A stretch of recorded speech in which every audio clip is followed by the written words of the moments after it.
Daddy, ఆ జిడ్డు ముఖాన్ని ఎలా పెళ్లి చేసుకున్నాడు కరణ్? నాకు అర్థం కావటం లేదు.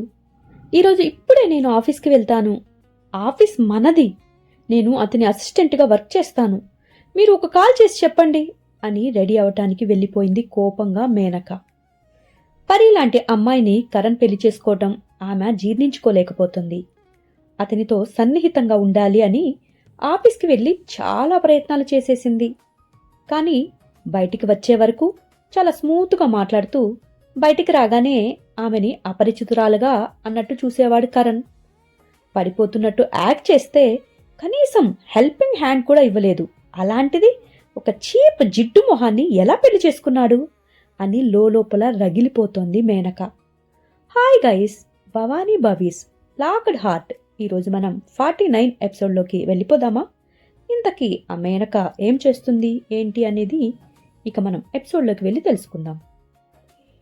ఫైల్స్ అన్నీ పక్కన పడేసి ల్యాప్టాప్లో పరీని మాత్రమే చూస్తూ కూర్చున్నాడు కరణ్. ఇప్పటికప్పుడు ఆమె దగ్గరికి వెళ్ళిపోవాలి అని ఉంది అతని మనసులో. కానీ కాసేపటికి తండ్రి నుండి కాల్ వచ్చేసింది. రే, నా కోడలి చేతి పాయసంలానే చాలా చక్కగా పద్ధతిగా ఉందిరా ఆ పిల్ల అని అన్నాడు అతను మురిసిపోతూ. డాడీ, మీకు పోల్చటం రాకపోతే వదిలేయండి, అంతేకాని పాయసంతోటి పొంగల్తోటి పోల్చకండి దయచేసి. నేనిక్కడ వినలేకపోతాను అని అన్నాడు విసుగ్గా కరణ్. ఎక్కడ వినకపోతే కొన్ని మనమే క్రియేట్ చేయాలి. సర్లే, అమ్మకు చెప్పనా అని అన్నాడు వాళ్ళ నాన్న. ఆఫీస్కి హారతి పళ్ళెం తీసుకువస్తుంది, ఇప్పుడు అవసరమా అని అన్నాడు కరణ్ కొంచెం విసుగ్గా వాళ్ళ నాన్నతోటి. అమ్మో అమ్మో, నిజమే రేయ్, అప్పుడే వద్దులే, నువ్వు చెప్పుకో మీ అమ్మకి ఎలా చెప్పుకుంటావో అని అన్నాడు వాళ్ళ నాన్న. సర్లే, నేను తనని ఇంకో 2 డేస్లో తీసుకువస్తాను, అప్పుడే ఏదో ఒక విధంగా చెప్తానులే అన్నాడు కరణ్. అట్ల కాడ తిరగేస్తుందేమో రా మీ అమ్మ అని వాళ్ళ నాన్న అడగగానే, పరీ క్యూట్నెస్కి అమ్మ అవన్నీ మర్చిపోతుందిలే డాడీ అని కరణ్ మంచిగా నవ్వుతూ అనేశాడు. ఆహా, నిజమే లేరోయ్, నా కోడలు ఈ రోజుల్లో అమ్మాయిలా అస్సలు లేదు. అచ్చం మీ వెదురు కూడా ఇలానే ఉండేది. వాళ్ళు కూడా ఉండి ఉంటే ఎంత బాగుండేదో కదా అని అనేశారు ఆయన బాధగా పెద్ద కొడుకు కోడల్ని తలుచుకుంటూ. కరణ్కి ఒక్కసారిగా వాళ్ళు గుర్తుకు వచ్చేసి మనసులో ఏదో ఒక చేదు తిన్నట్లుగా అయిపోయింది ఒక్కసారిగా. కరణ్ ఇక సైలెంట్గా ఉండిపోయాడు. కరణ్ అలా సైలెంట్గా ఉండటం గమనించి, సారీరా, ఐఎమ్ వెరీ సారీ కరణ్, ఇంత హ్యాపీ టైంలో నేను పాతవి గుర్తు చేసుకుని నిన్ను కూడా బాధ పెట్టేశాను అని అన్నాడు ఆయన కొంచెం నొచ్చుకుంటూ. నో డాడీ, వాళ్ళిద్దరూ ఎప్పుడు మన గుండెల్లోనే ఉంటారు, వాళ్ళెప్పటికీ మనం మర్చిపోలేం కదా అని కరణ్ అనగానే, సరే నాన్న, తొందరగా వచ్చేసా ఇక్కడికి అని వాళ్ళ నాన్న చెప్పేశాడు. ఇంకో వీక్ డాడీ, ఇక మన ఆఫీస్ బాధ్యత నేను చూసుకుంటాను, ఉంటాను ఇక అని వర్క్ ఉంది అన్నట్లు కాల్ కట్ చేసేశారు ఇద్దరు. ఇక కరణ్ కూడా ఫోన్ పక్కకు పెట్టేసి ల్యాప్టాప్ స్క్రీన్ వైపు చూస్తూ ఉండిపోయాడు. అతని ముఖంలో నవ్వు వచ్చి చేరింది పరీని చూడగానే. లవ్ యూ పరీ అని అంటూ ఉన్నాడు అతను. ఇంతలో డోర్ తీసుకొని లోపలికి మేనక వచ్చేసింది. ఇది వరకులా ఫ్లాషీ డ్రెస్లో రాలేదు, చీర కట్టుకుని వచ్చింది మేనక.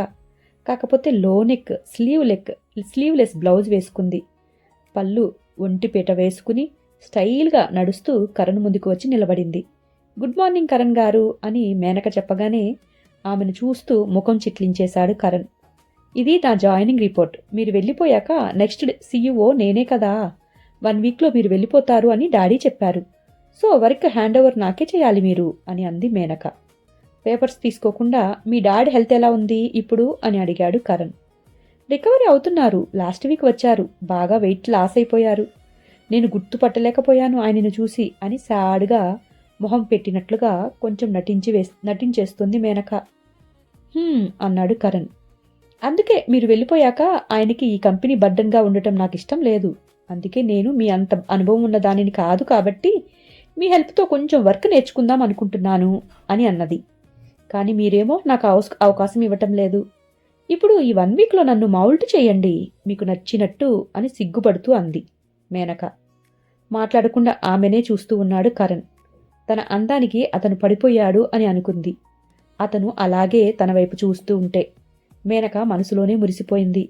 ఇక అతని దగ్గరికి 2 అడుగులు వేసింది. స్టార్ట్ చేద్దామా అని అతని ఎదురుగా టేబుల్పై వయ్యారంగా కూర్చుంది. మిస్ మేనక, ఇది పబ్ అనుకుంటున్నావా? ఇది ఆఫీస్, ఇదేమీ పబ్ కాదు, హోటల్ రూమ్లో బెడ్ కాదు. మీరు ఎక్కడ పడితే అక్కడ కూర్చోటానికి. నా టేబుల్, గెటప్ అని అన్నాడు కరణ్ కొంచెం కోపంగా. అతని గొంతులో కఠినత్వానికి భయపడుతూ లేచి ఒక్కసారిగా నిలబడిపోయింది మేనక. అలాగే నా పర్మిషన్ లేకుండా నా రూమ్లో రావటానికి కూడా ఇకపై ఎప్పుడు ట్రై చేయకండి. మీకు వర్క్ నేర్పించే టైం అంతా నాకు అవసరం లేదు, నాకు టైం కూడా లేదు. You want to learn, then go to my assistant. అతను చేస్తున్న వర్క్ చూసి నేర్చుకోండి. మీ బ్రెయిన్ 100% యూజ్ చేస్తే మీకే అర్థమవుతుంది. అలాగే నా వర్క్ మీకు హ్యాండ్ ఓవర్ చేసేది కూడా రామ్నే. నన్ను మీరు కలవాల్సిన అవసరం ఎట్టి పరిస్థితుల్లో లేదు. గెట్ లాస్ట్ అని అన్నాడు కరణ్ కోపంగా. అప్పటి వరకు స్వీట్గా మాట్లాడిన మేనక కోపంగా చూస్తూ, కుదరదు, ఒక అసిస్టెంట్ నాకు నేర్పించేదేంటి? మీరు సీఈఓ, నెక్స్ట్ సీఈఓని నేను, కాబట్టి మీరే వర్క్ డైరెక్ట్గా నాకు నేర్పించాల్సిందే. నాకు మీరు హ్యాండ్ ఓవర్ చేయాలి. అసిస్టెంట్తో నాకేంటి పని? అసలు ఆయనతో నాకు పనే లేదు అంది పంతంగా నిలబడుతూ. ఇక పరి వైపు సూటిగా చూస్తూ కరణ్ ఓకే అని చెప్పేశాడు సింపుల్గా. అతను అంత ఈజీగా ఒప్పుకునేసరికి హుషారు వచ్చేసింది మేనకకి. Thank you so much, sorry, ఏదో కోపంలో అలా అరిచేశాను అని అంది స్వీట్గా. 2 ఫైల్స్ ఆమె వైపుకు నెట్టి, ఎర్రర్స్ ఉన్నాయేమో చెక్ చెయ్యి అని అన్నాడు కరణ్. నాకెలా తెలుస్తుంది ఎర్రర్స్ ఉన్నాయో లేదో అని అంది మేనక. మీ కంపెనీకి నష్టం కలిగించేలా ఏదైనా క్లాజ్ ఉంటే అది ఎర్రర్. ఇవి కొన్ని కంపెనీస్ నుండి వచ్చిన కాంట్రాక్ట్స్. ప్రతి లైన్ శ్రద్ధగా చదివి ప్రాబ్లం లేకపోతే నా దగ్గరికి తీసుకురా. అండ్ నువ్వు చదివాక నేను చెక్ చెయ్యను, డైరెక్ట్గా సైన్ పెట్టేస్తాను. రేపు ఏదైనా ప్రాబ్లం వస్తే నేను వెళ్ళిపోతాను. కాబట్టి అప్పటి సీఈఓగా నువ్వే వాటిని ఫేస్ చేయాలి. కాబట్టి ఒళ్ళు దగ్గర పెట్టుకుని చెక్ చెయ్యి అని అన్నాడు కరణ్. ఫైల్ ఓపెన్ చేసింది మేనక. చిన్న చిన్న అక్షరాలతో 30 పేజీలకు పైన ఉన్నాయి ఒక్కొక్క ఫైల్. ఇలాంటివి చెక్ చేయటానికి మనుషులు ఉంటారా? అయినా కూడా వేరే మనుషులుంటారు కదా, మీ అసిస్టెంట్ ఉన్నాడు కదా అని అంది మేనక అసహనంగా. ఏదో రకంగా కరణ్తో గడిపే అతనిని వలలో వేసుకోవాలి అని ప్లాన్తో ఆఫీస్కి వచ్చింది. అంతేకాని ఫైల్స్ చెక్ చేస్తూ టైం వేస్ట్ చేయడానికి రాలేదు కదా ఆమె. కాంట్రాక్ట్ విషయంలో నేను ఎవ్వరిని నమ్మను, ఇంక్లూడింగ్ రామ్ని కూడా అని అన్నాడు కరణ్. నిజానికి అవి రామ్ చెక్ చేసి కరణ్ సైన్ కోసం అక్కడ పెట్టిన ఫైల్స్. ఆ 2 కాంట్రాక్ట్స్ మొత్తం వెరిఫై చేసేశాడు రామ్. లీగల్ కమిటీ కూడా చెక్ చేసింది. కరణ్ సైన్ చేయటమే బ్యాలెన్స్, మిగిలింది అంతా పర్ఫెక్ట్గా ఉంది. మేనక ఎందుకు వచ్చిందో తెలియని అంత చిన్నపిల్లాడు ఏమీ కాదు కదా కరణ్. ఆమెతో టైం వేస్ట్ చేయటం కంటే ఏదో ఒక పని అప్పగించి వదిలించుకోవాలి అని ఇలాగా ఆమెను ఇరికించేశాడు. ఇక తప్పక ఫైల్స్ చేతిలోకి తీసుకొని, నేను ఇక్కడ కూర్చుంటాను, నాకు డౌట్స్ వస్తే అడగటానికి బాగుంటుంది కదా అని అంది మేనక. అని తన పని తాను చేసుకుంటూ ఉన్నాడు కరణ్. ఫైల్స్ ఓపెన్ చేసింది కానీ ఆమె దృష్టి వాటిపై లేదు. కరణ్ని తినేసేలా చూస్తూ కూర్చుంది. ఆమె చూడటం విసుగు వచ్చేసింది కరణ్కి. ఈవినింగ్కి అవి ఫైనల్ అవ్వాలి, లేదంటే డీల్స్ క్యాన్సిల్ చేసుకుంటారు వాళ్ళు. అప్పుడు మీ డాడీకి నువ్వే సంజాయిషి చెప్పాలి అని అన్నాడు సీరియస్గా. తండ్రి గుర్తు రావటంతో భయం వేసేసింది మేనకకి. ఇక 2 కాంట్రాక్ట్స్ తన వలస పోయాయి అంటే ఇంకేం లేదు, చంపేస్తాడు తన వలను పోతే అని అనుకుంది మేనక. నువ్వు అక్కడికి వెళ్ళి వర్క్ చేసుకో అని అన్నాడు సోఫా వైపు చూపిస్తూ. పర్వాలేదు, నాకు ఇక్కడ కంఫర్ట్గానే ఉంది అని అంది మేనక అతని వైపు మధ్య మధ్యలో కొంటిగా చూస్తూ. బట్ నాకు కంఫర్ట్గా లేదు, నీ పెర్ఫ్యూమ్ చాలా హార్డ్గా ఉంది, బ్రీత్ తీసుకోవడానికి కూడా చిరాగ్గా ఉంది అని అన్నాడు కళ్ళను కొంచెం అసహ్యంగా పెడుతూ కరణ్. మేనక ముఖం మాడిపోయింది. అబ్బాయిలందరూ ఆమెను పొగడటమే కానీ ఇలా మాట్లాడిన వాళ్ళు ఎవ్వరూ లేరు. విసురుగా లేచి సోఫా దగ్గరికి వెళ్ళి కూర్చుంది. రామ్కి చేసి లోపలికి రమ్మన్నాడు కరణ్ ఫోన్ చేసి. డోర్ నాక్ చేసి లోపలికి వచ్చాడు రామ్. ఇక్కడ దగ్గరలో ఫ్లవర్ షాప్ ఏమైనా ఉందా అని అడిగాడు. అతనిని అయోమయంగా చూస్తూ ఎస్ బాస్ అని అన్నాడు రామ్.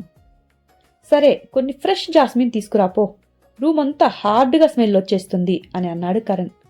ఎయిర్ ఫ్రెష్ కొట్టినా సార్ అని రామ్ అడగగానే నో నో నో, నాకు నేచురల్ స్మెల్నే కావాలి అని అన్నాడు కరణ్. ఓకే బాస్, 5 మినిట్స్లో మీ క్యాబిన్లో ఫ్లవర్స్ ఉంటాయి అని బయటికి వెళ్ళిపోయాడు రామ్. వాళ్ళిద్దరు మాటలు వింటూ ఉడికిపోయింది మేనక. 5 మినిట్స్ తర్వాత కవర్లో మల్లెపూల మాలను తీసుకువచ్చాడు రామ్. బాస్, ఇలానే ఉన్నాయి, విడిగా లేవు అని అన్నాడు. సరే సర్లే ఓకే అని కరణ్ చెప్పగానే మాలని ఒక ప్లేట్లో పెట్టి కరణ్ టేబుల్పై ఒక మూల పెట్టాడు రామ్.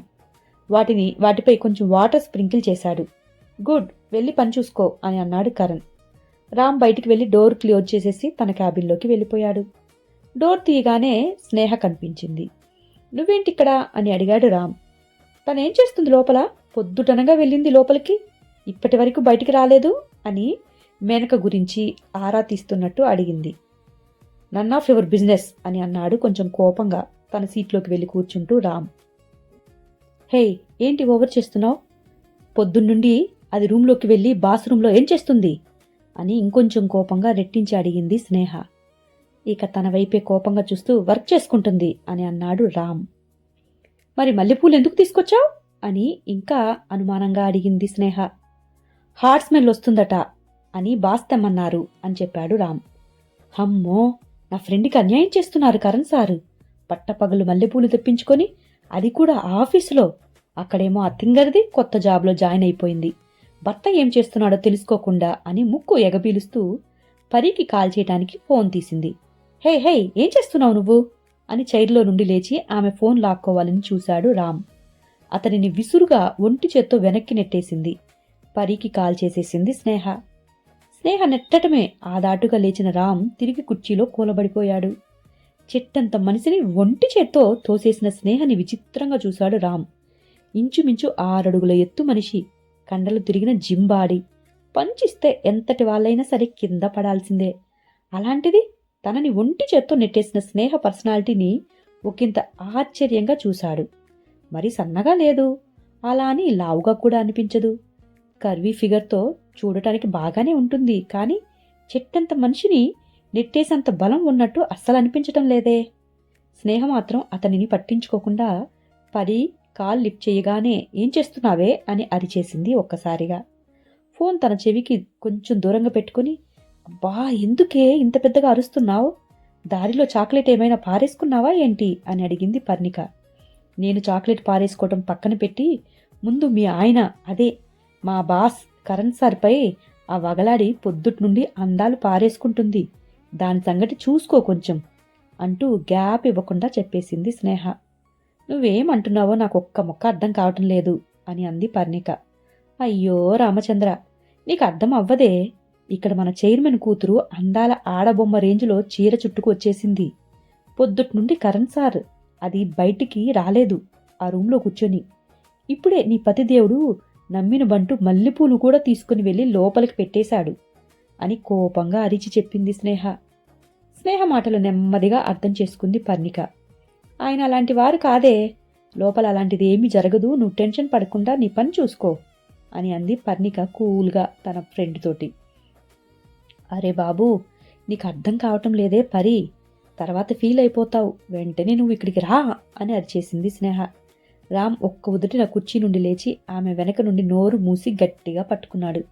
ఆమె చేతి నుండి ఫోన్ లాక్కుని, మేడం, ఈవిడ మాటలు వినకండి, అక్కడ ఈవిడ చెప్పినట్టు ఏమీ లేదు, రూమ్ స్మెల్ హార్డ్గా ఉంది అని మల్లెపూలు తెప్పించారు సార్. ఇక ఆ మేనక గారు సార్కి దూరంగా కూర్చొని వర్క్ చేసుకుంటూ ఉన్నారు. సార్ తన టేబుల్ దగ్గర కూర్చొని వర్క్ చేసుకుంటూ ఉన్నారు. ఇద్దరి మధ్య 10 feet గ్యాప్ ఉంది అని గడగడ అప్పచెప్పేశాడు రామ్. చూడండి రామ్, కరణ్ గారిపై నాకు ఆ మాత్రం నమ్మకం ఉంది, మీరు టెన్షన్ పడాల్సిన అవసరమే లేదు. స్నేహకి నేనంటే ఉన్న అభిమానం వల్ల టెన్షన్ పడుతుంది. సో మీ ఇద్దరూ మా గురించి టెన్షన్ వదిలేసి మీ జాబ్స్ చూసుకోండి. నాకు కొంచెం వర్క్ ఉంది, బ్రేక్లో కాల్ చేస్తాను అని స్నేహకి చెప్పండి అని అంది పర్ణిక. తను విన్నది మేడం, ఫోన్ స్పీకర్లోనే ఉంది అని అన్నాడు రామ్. ఇక ఫోన్ పెట్టేసి, ఎందుకు మీకు అంత కంగారు అని స్నేహని వదిలేశాడు. అతను గట్టిగా నోటితో పాటు ముక్కు కూడా మూసేసరికి గింజుకొని కళ్ళు తేలేసింది స్నేహ. అతను వదలగానే నేలపై జారిపోయింది. కింద పడిపోతున్న ఆమెను చుట్టుపక్కన పట్టుకున్నాడు రామ్. చటుక్కున, హే స్నేహ స్నేహ అని అంటూ బుగ్గలు తడుతూ పిలిచాడు. స్నేహ పలకలేదు. రామ్కి కంగారు వచ్చేసింది. ఆమెను నేలపై సరిగా పడుకోబెట్టి టేబుల్పై ఉన్న వాటర్ బాటిల్ తెచ్చి నీళ్లు ఆమె ముఖంపై చల్లాడు. ఆమె కనురప్పలు నెమ్మదిగా కదిలాయి. ఆమె ముఖంలో కదలిక చూసి ఆమె తలని తన ఒడిలో చేర్చుకుని కూర్చున్నాడు రామ్. తన కర్చీఫ్ తడిపి ఆమె ముఖం తుడిచాడు. స్నేహ నెమ్మదిగా కళ్ళు తెరిచి చూసింది.